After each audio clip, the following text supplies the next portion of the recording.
역대하 13장 1절 말씀부터 22절의 말씀을 함께 보겠습니다.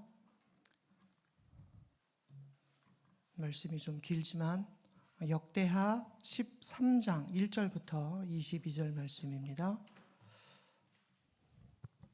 한 절씩 교독하시고 22절 말씀만 같이 합독하겠습니다.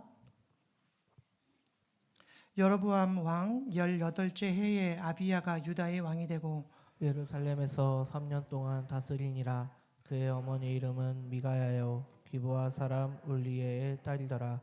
아비야가 여로보암과 더불어 싸울세. 아비야는 싸움에 용감한 군사 40만 명을 택하여 싸움을 준비하였고 여로보암은 큰 용사 80만 명을 택하여 그와 대진한지라. 아비야가 에브라임 산중 스마라임 산 위에 서서 이르되 여로보암과 이스라엘 무리들아 다 들으라. 이스라엘 하나님 여호와께서 소금 언약으로 이스라엘 나라를 영원히 다윗과 그의 자손에게 주신 것을 너희가 알 것 아니냐. 다윗의 아들 솔로몬의 신하 느밧의 아들 여로보암이 일어나 자기의 주를 배반하고 남봉꾼과 잡배가 모여 따름으로 스스로 강하게 되어 솔로몬의 아들 르호보암을 대적하였으나 그때에 르호보암이 어리고 마음이 연약하여 그들의 입을 능히 막지 못하였었느니라. 이제 너희가 또 다윗 자손의 손으로 다스리는 여호와의 나라를 대적하려 하는도다.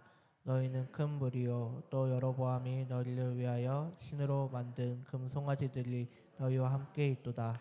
너희가 아론 자손인 여호와의 제사장들과 레위 사람들을 쫓아내고 이방 백성들의 풍속을 따라 제사장을 삼지 아니하였느냐.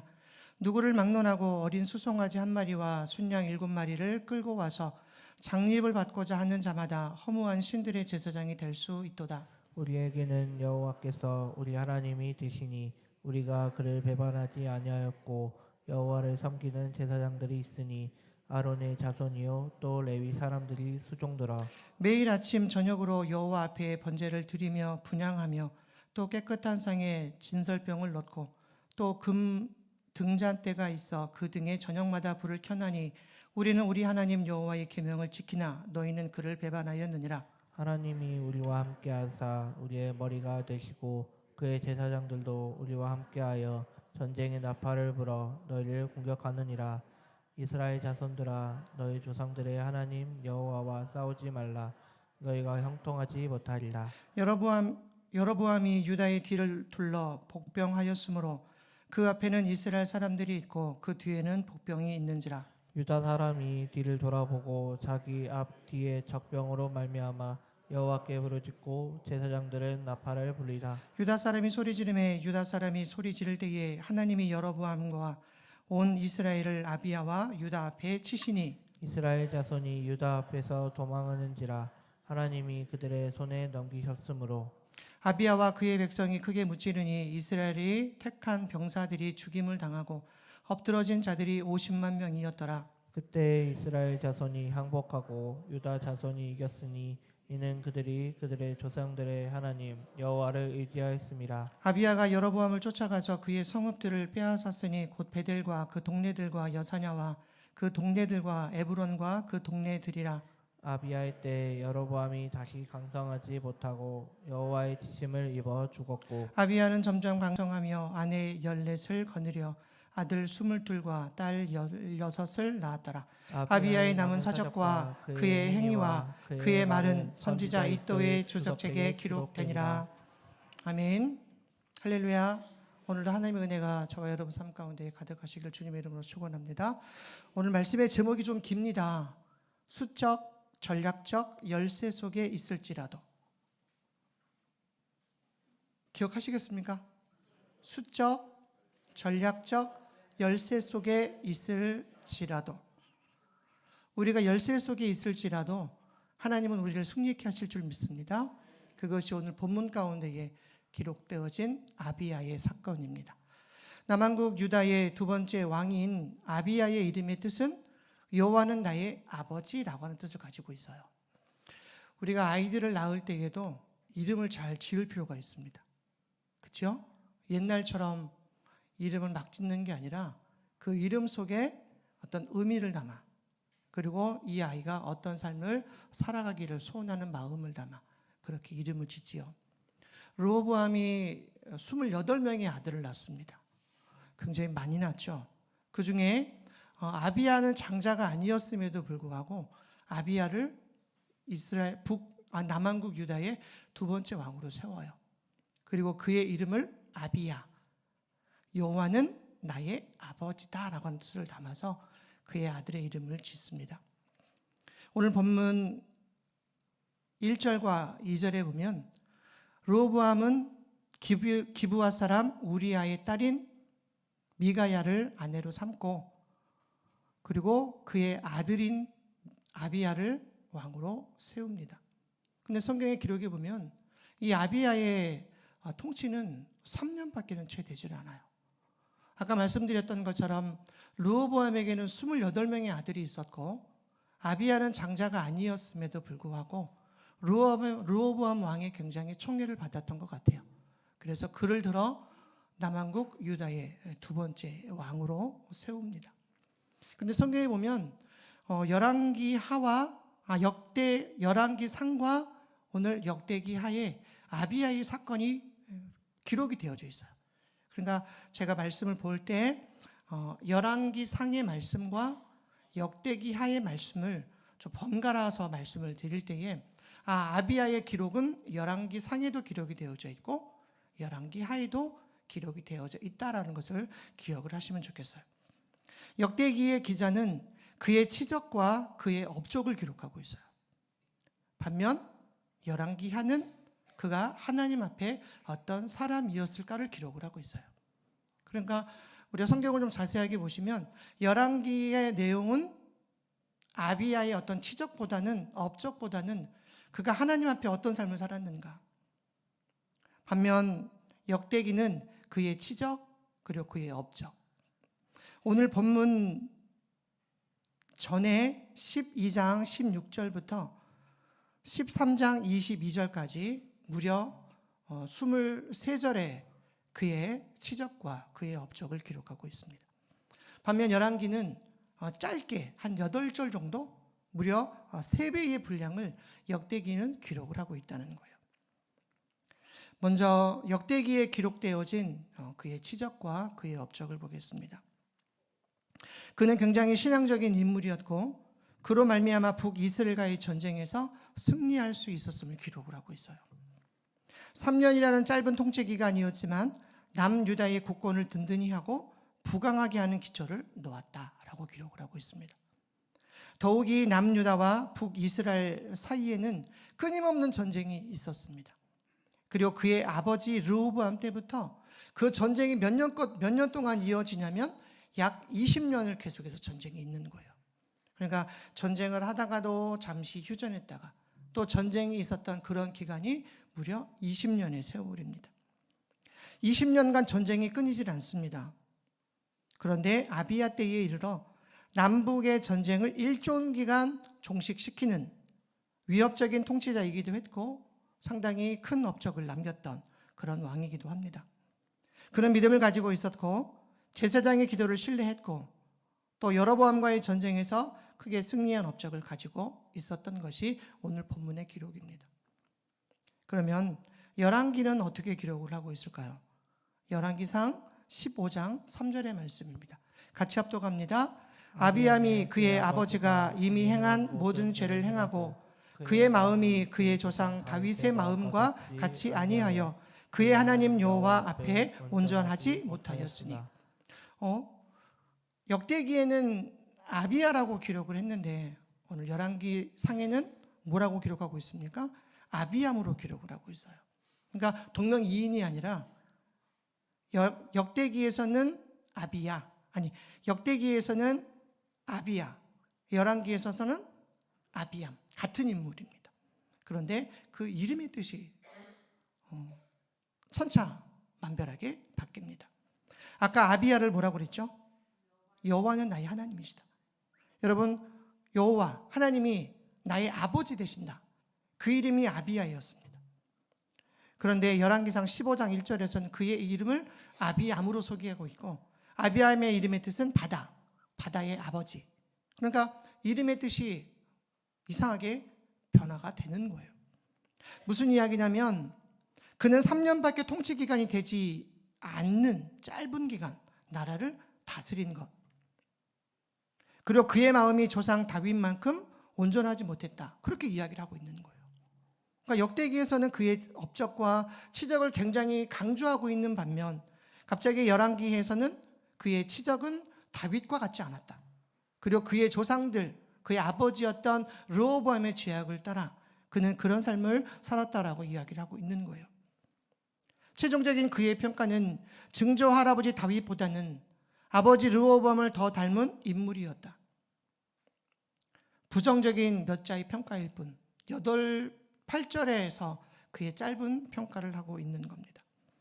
여러분, 문제는 그런 축복을 받고 또 그가 기도 응답을 받고 난 후에 아비야의 마음이 교만해졌다는 겁니다. 오늘 우리의 삶도 그런 것 같아요. 하나님의 은혜가 우리의 삶 가운데 임할 때에는 은혜의 삶을 살아가고 세상적인 것으로도 많은 일들을 감당하지만 하나님의 은혜가 떠나면 우리의 마음이 교만해진다는 거죠. 그래서 그는 하나님을 멀리하고 르호보암같이 우상을 따라갔다라고 이야기합니다. 하나님을 믿는 신앙을 끝까지 지키지 못했다는 거예요. 그랬더니 그 앞에 그가 잘했던 것은 싹 다 지워져 버렸고 아주 나쁜 왕으로 선지자는 그를 짧게 평가하고 있는 겁니다.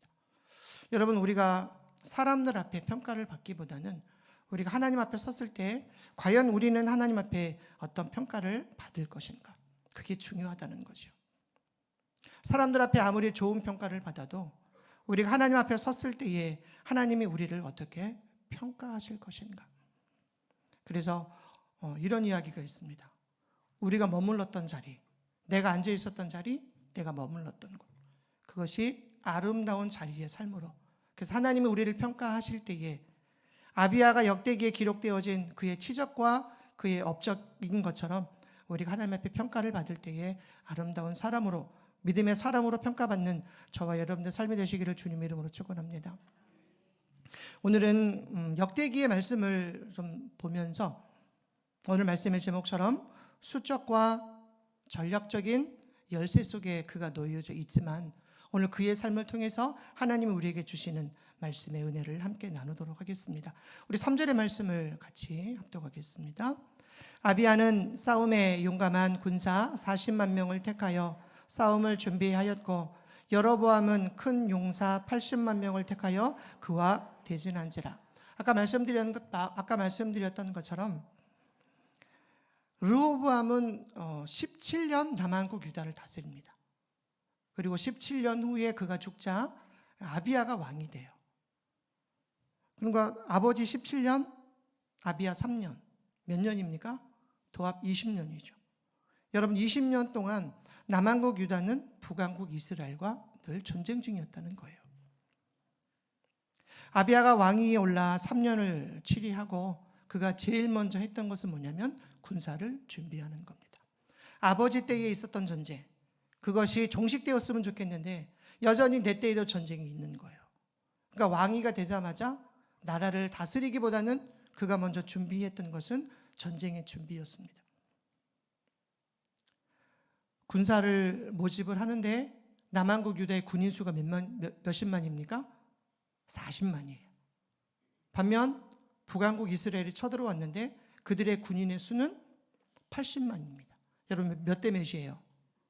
2대 1이에요. 여러분, 그 전쟁이 가능할 전쟁일까요? 옛날처럼, 지금처럼이 아니라 옛날의 전쟁이었기 때문에 여러분, 옛날의 전쟁은 어떤 전쟁입니까? 앞선 사람 누군가가 전쟁을 돕고 그 전쟁에서 승리하게 되면 이기는 전쟁인 거예요. 근데 숫자적으로 볼 때에 북한국 이스라엘은 80만, 단 우리 군인의 수는 40만. 어쩌면 누가 보아도 결과는 뻔한 전쟁이었겠죠. 동원된 군사의 숫자만 보더라도, 그리고 이제 아비야가 왕이 돼서 갓 왕으로 세워진 왕이 여러분 정치적인 기반이 있겠습니까? 어떤 정치적인 수많은 사람들이 그를 돕지 못하는 그런 상황 속에서 그런 전쟁을 준비했을 때 너무나 불합리한 그런 전쟁이었습니다. 성경의 기록을 보면 아버지 르호보암이 왕 위에 있은 지 5년의 전쟁이 일어나게 되는데 그 전쟁은 애굽의 침략이었어요. 여러분, 전쟁하면 생각나는 게 뭐죠? 많은 인명의 피해. 그 전쟁으로 인해서 수많은 사람들이 죽는 거예요. 군인의 숫자만이 아니라 가장 많은 피해를 보는 것은 국민이죠. 그러니까 그 전쟁으로 인해서 많은 인명과 많은 재산에 큰 손실을 입었습니다. 르호보암이 17년 왕위에 있었으니까 애굽 침략 후 몇 년이 지난 거예요? 12년이 지난 거예요. 그리고 아비야가 왕이 되고 보니까 여전히 아비야에게는 북이스라엘과의 전면전이 준비가 되어져 있고 또 군사력으로 정상적으로 회복되어지지 못한 그런 어지러운 상황 속에서 아비야가 왕이 된 겁니다. 불안한 전력으로 볼 때에 또 불안한 사회 상황 속에서 2배가 넘는 적과 운명의 결전을 치러야 하는 아비야의 상황. 어쩌면 이 상황이 오늘 우리가 당면에 있는 그런 상황과 다르지 않다라는 생각을 합니다. 비상계엄령 이후에 나라가 혼란스럽지요. 이런 어려움 속에서 우리의 인생도 준비가 되지 못한 가운데 문제를 맞닥뜨릴 때가 참 많은 것 같아요. 문제가 우리들 가운데 옵니다. 근데 여러분, 이 문제를 누군가 준비하고 있나요? 준비하지 못한 상태에서 우리는 문제를 만날 때가 많이 있습니다. 그 문제를 해결할 준비도 되어 있지 않습니다. 그리고 그것을 이길 만한 힘도 우리에게는 없습니다. 또 그 어떤 문제를 해결할 때 힘이나 어떤 권력이 아닌 돈으로 그것을 해결해야 할 때에도 돈이 부족할 때가 많이 있다는 거죠. 결정적인 시기에 또는 시간이 안 되기도 하고 시간이 맞기도 안 되고 쉼이 필요할 때 여유가 없는 것이 오늘 우리의 삶인 것 같아요. 경험이 없는 아비야는 노련한 여로보암 그리고 큰 전쟁을 벌여야 하는 상황을 그는 지금 맞이하고 있음을 봅니다. 그런데 우리가 성경을 쭉 읽어가다 보면 이런 상황에도 불구하고 성경은 누구의 승리로 끝납니까? 여로보암의 승리가 아닌 아비야의 승리로 오늘 본문은 끝납니다. 17절에서 19절의 말씀 한 절씩 교독하겠습니다. 아비야와 그의 백성이 크게 무찌르니 이스라엘이 택한 병사들이 죽임을 당하고 엎드러진 자들이 50만 명이었더라. 그때 이스라엘 자손이 항복하고 유다 자손이 이겼으니 이는 그들의 조상들의 하나님 여호와를 의지하였습니다. 19절 함께 합독합니다. 아비야가 여로보암을 쫓아가서 그의 성읍들을 빼앗았으니 곧 베델과 그 동네들과 여사냐와 그 동네들과 에브론과 그 동네들이라. 아멘.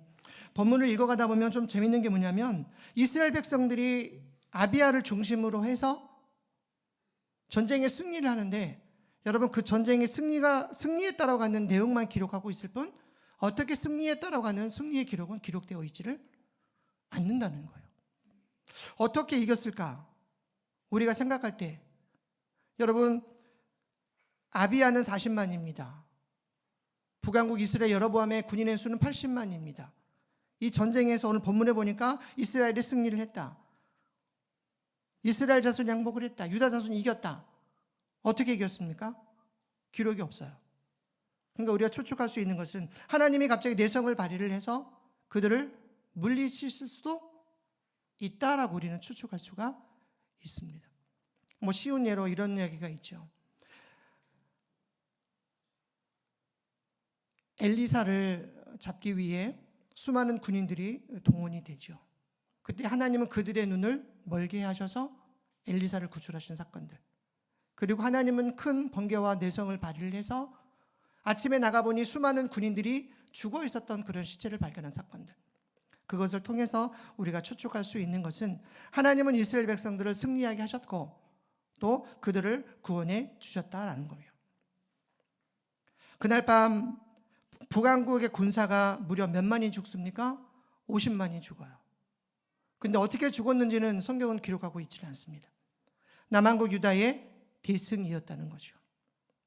전략이나 전술에 있어서 북왕국이 월등하게 앞섰지만 전쟁의 결과는 하나님이 함께 하셨던, 그리고 하나님을 의지했던 남왕국의 승리였음을 봅니다.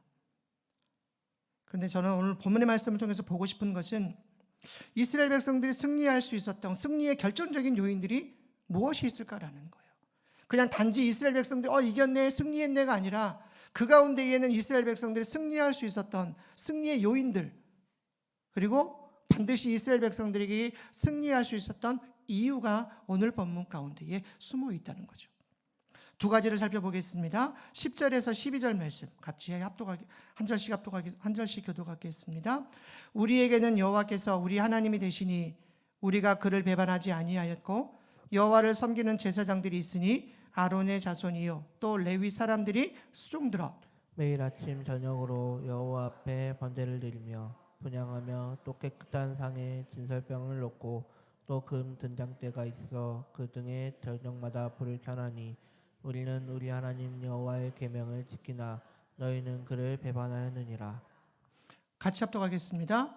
하나님이 우리와 함께하사 우리의 머리가 되시고 그의 제사장들도 우리와 함께하여 전쟁의 나팔을 불어 너희를 공격하느니라. 이스라엘 자손들아 너희 조상들의 하나님 여호와와 싸우지 말라. 너희가 형통하지 못하리라. 본문 가운데 이에 숨어 있지요. 이스라엘 백성들 승리할 수 있었던 것은 하나님이 이스라엘 백성들과 함께 하셨다는 거예요. 사랑하는 여러분, 오늘 우리의 삶 속에도 하나님이 우리의 삶 가운데 함께 하시는 줄 믿습니다. 이런 이야기가 있습니다. 약 150년 전 미국에서 남북 전쟁이 한참 치열할 때, 여러분 이때 미국의 대통령은 16대 대통령인 에브라함 링컨이에요. 에브라함 링컨은 대통령이 되자마자 그가 먼저 했었던 것은 노예 해방이었습니다. 노예 해방을 찬성하는 측과 노예 해방을 반대하는 측과의 전쟁. 그러니까 같은 나라 안에서 남과 북이 나누어 서로 싸우고 있습니다. 그 전쟁으로 인해 수많은 군인들이 죽어갑니다. 죽어가는 병사들을 바라보면서 그는 가슴 아파하며 이 전쟁이 사람의 힘으로 되는 것이 아니라 사람의 능력으로 될 수 없다는 것을 절감하고 하루에도 몇 시간씩 하나님 앞에 기도를 드립니다. 그러니까 군인들은 전쟁 중이지만 링컨은 뭐 하고 있어요? 하나님 앞에 기도하고 있습니다. 10분, 20분이 아닌 1시간이 되든 2시간이 되든 그는 기도했어요. 그래서 책 중에 이런 책이 있죠. 백악관을 기도실로 만든 에브라함 링컨. 그러니까 링컨은 자신이 속해 있었던 백악관을 하나님의 기도실로 만들었어요. 그리고 전쟁이 한창일 때에도 그는 이 전쟁이 하나님 손에 달려 있습니다라고 주장하면서 그는 기도를 해요. 몇 시간씩 기도하는 링컨을 보면서 그의 측근들이 이렇게 이야기를 합니다. 우리도 마음 모아 하나님이 우리 편이 되어달라고 기도하겠습니다. 아멘이시죠? 하나님이 누구 편이? 우리 편이 되시기를 위해 우리도 기도하겠습니다. 근데 링컨은 정색을 하면서 이렇게 대답을 합니다. 그런 기도는 아예 하지 마시오. 무슨 이야기입니까? 하나님이 우리 편이 되어달라고 기도하지 말고 우리가 하나님 편이 되어달라고 기도하십시오. 여러분 같은 기도의 내용이지 않습니까? 하나님이 우리의 편이 되어주십시오. 아멘이시죠? 그러나 더 중요한 것은 우리가 하나님 편에 서는 겁니다. 이스라엘 백성들은 하나님이 우리 하나님이 되셔서 우리와 함께 하신다라고 하는 신앙의 고백을 그들은 하고 있다는 거예요. 하나님이 우리 편이 되어주셔서 우리가 승리할 수 있었고 또 우리가 하나님 편에 서 있습니다 라고 하는 그런 고백. 10절과 12절에서 이스라엘 백성들은 그렇게 고백을 하고 있는 거예요. 우리는 한없이 연약한 존재일 수밖에 없습니다. 그러나 우리를 둘러싼 적들은 굉장히 강하죠. 영적인 모습으로 볼 때에도 우리는 때로는 약할 때가 많이 있어요. 이제 새해가 되면 우리가 하는 것들이 있습니다. 2025년 새해가 되면 가장 먼저 하는 거 새해 결심. 어떤 분들은 올해 성경 몇 독. 근데 한 3일이 지나면 그래서 작심 3일이라는 얘기가 있죠. 성경을 열심히 읽어야지. 열심히 창세기만 읽더라고요. 끝날 때까지 창세기만 읽어요. 우리의 결심, 이것이 오늘 우리의 연약한 모습일 수밖에 없습니다. 그러나 약한 우리를 진정으로 강하게 만들어 주시는 분은 하나님이시죠. 우리가 하나님만 의지하면 하나님이 도우시고 우리가 만나는 많은 전쟁에서 우리를 승리하게 하실 줄 믿습니다. 사랑하는 여러분, 전쟁의 승패는 군사의 많고 적음에 달려있지 않습니다. 이 말씀을 한번 찾아봤습니다. 사무엘상 14장 6절에 함께 합독합니다. 요나단이 자기의 무기를 든 소년에게 이르되 우리가 이 할례 받지 않은 자들에게로 건너가자. 여호와께서 우리를 위하여 일하실까 하노라. 여호와의 구원은 사람이 많고 적음에 달리지 아니하였느니라.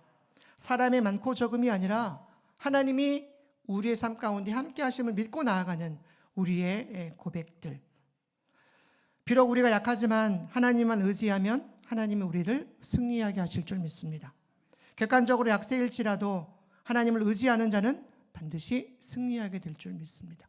그래서 올 한 해 이제 얼마 남지 않았죠. 한 며칠 남았나요? 오늘이 15일이니까 한 보름 정도 남았네요. 남은 기간 우리가 더욱더 하나님을 의지하시고 하나님을 소망하심으로 승리하는, 잘 마감하는 한 해가 되시고, 또 25년 역시 작심삼일이 아니라 늘 하나님을 바라보고 하나님을 소망하며 살아가는 저와 여러분들 삶이 되시기를 주님의 이름으로 축원합니다. 아까 읽으셨던 10절과 12절의 말씀을 통해서 아비야가 승리할 수 있었던 승리의 결정적인 요인이 무엇일까? 한마디로 말하면 예배였다는 거예요. 여러분, 제사장들이 뭘 봅니까? 아까 본문 읽으셨잖아요. 제사장이 뭘 불어요? 나팔을 불어요. 그러니까 성경의 역사를 보면 하나님은 제사장들이 하나님의 법궤를 메고 그들이 나팔을 불 때에 하나님은 그들에게 승리를 주셨다는 거죠. 나팔을 분다라고 하는 이야기는 예배를 드렸다는 거예요. 여러분, 전쟁 중에 있습니다. 우리보다 2배나 많은 수 앞에 우리는 놓여져 있습니다. 여러분, 우리가 할 수 있는 것은 뭡니까? 우리보다 더 어떤 세력이 있는, 권력이 있는 것을 잡기 위해서 우리는 노력을 하죠. 그런데 아비야는 뭐합니까? 백성들에게, 그리고 군사들에게, 제사장들에게 나팔을 불게 하고 그 예배를 통해서, 축복의 원리를 통해서 그들 앞에 나아갔을 때에 하나님은 남유다에 승리를 부어주셨다는 거죠. 혹시 시간 되시면 규장 출판사에 하나님께 굶주린 예배자라고 하는 책이 있는데요, 한번 보셨으면 좋을 것 같습니다. 하나님께 굶주린 예배자, 이런 글이 있습니다. 읽어드릴게요. 우리의 문제는 간절하게 굶주려 본 적이 한 번도 없다는 것이다. 우리는 이 세상의 것들로 삶을 가득 채우고 굶주림을 충족시킨다. 우리는 매주, 매달, 매년 하나님께 나아가지만 하나님으로 우리의 빈 곳을 채우지 않는다. 그래서 결국 우리는 하나님 임재의 빵 부스러기를 조금만 얻어먹어도 만족하게 되었다. 그러나 모든 사람들이 그런 것은 아니다. 빵 부스러기 정도로 만족하지 못하고 하나님을 전체로 모셔드리기를 원하는 사람들이 있다. 하나님께 굶주린 사람들, 그분이 어찌 이들을 외면하시겠는가? 사랑하는 여러분, 우리는 날마다 무엇에 굶주려 살아가고 있을까요? 어떤 사람들은 먹는 거, 아무리 먹는 것이 풍족하다 할지라도 잠시 지나면 배고프지요. 한 지난주였었나요? 나라와 민족을 위해서 목사님이 금식을 선포하셨습니다. 그래서 그 다음 날부터 우리는 아침 금식이다 라고 제 아내와 아이들에게 얘기를 했어요. 아이들은 아침을 잘 안 먹으니까 그냥 자연스럽게 금식이 되죠. 근데 어른들은 쉽지 않죠. 우리가 늘 배부름에 살아 있어도 잠시 굶으면 배가 고프죠. 이것이 우리의 삶입니다. 그런데 우리가 얼마만큼 하나님의 은혜를, 또 하나님 말씀을, 또 하나님을 예배함에 있어서 우리가 굶주려 있는가? 하나님께 굶주린 사람들, 그리고 그들을 하나님은 외면하지 않으시고 그들의 삶 가운데에 더 많은 것으로 채워주실 줄 믿습니다. 사방이 막힌 것 같고 또 괴롭고 힘들 때 우리는 우리가 선택할 수 있는 거, 우리가 바라볼 수 있는 거. 여로보암이 80만 명의 군사를 이끌고 그는 복병 정술까지 펼쳤다라고 성경은 기록을 하고 있죠. 압박할 때에 남유다의 백성이 이를 지켜보면서 아마 그들도 마음이 무너졌을 겁니다. 그러나 그들은 자포자기하며 악한 대적들 앞에 무릎 꿇지 않습니다. 특정 소수의 사람들만이 아닌 모든 군사가 하나님께 일제히 부르짖습니다. 백성의 영적 리더인 제사장은 여호와의 구원을 요청하는 나팔을 길게 불어요. 왕과 제사장 모든 백성이 마음을 앞에 하나님께 간절히 부르짖어 기도합니다. 이것이 뭡니까? 이것이 예배라는 거예요.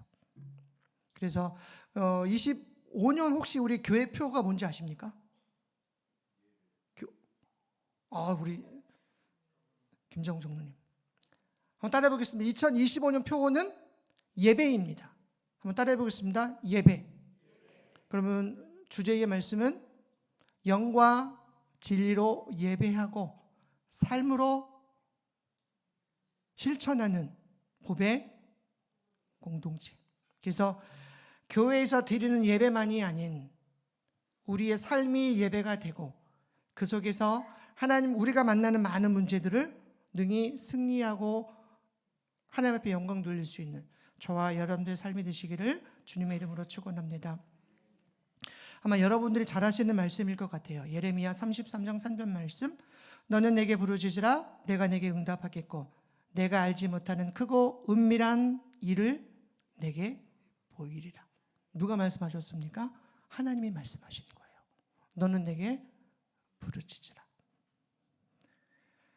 내가 내게 응답하겠고 내가 알지 못하는 크고 은밀한 일들을 내게 보이리라.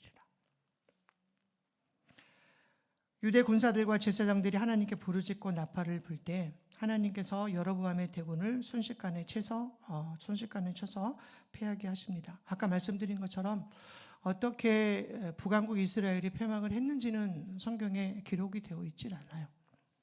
중요한 것은 극심한 전력 차이일지라도 자신들의 병력보다 많은 수를 바라본 것이 아니라 하나님을 바라보고 하나님을 소망하고 하나님 앞에 예배를 드릴 때에 하나님은 그들을 승리하게 하셨고 그들 가운데에 귀한 일들을 만들어 가셨다는 겁니다. 말씀을 정리하려고 합니다. 아비야를 통해 얻을 수 있는 교훈은 두 가지입니다. 여러분, 전쟁의 승패는 누구에게 있습니까? 오직 하나님께만 있습니다.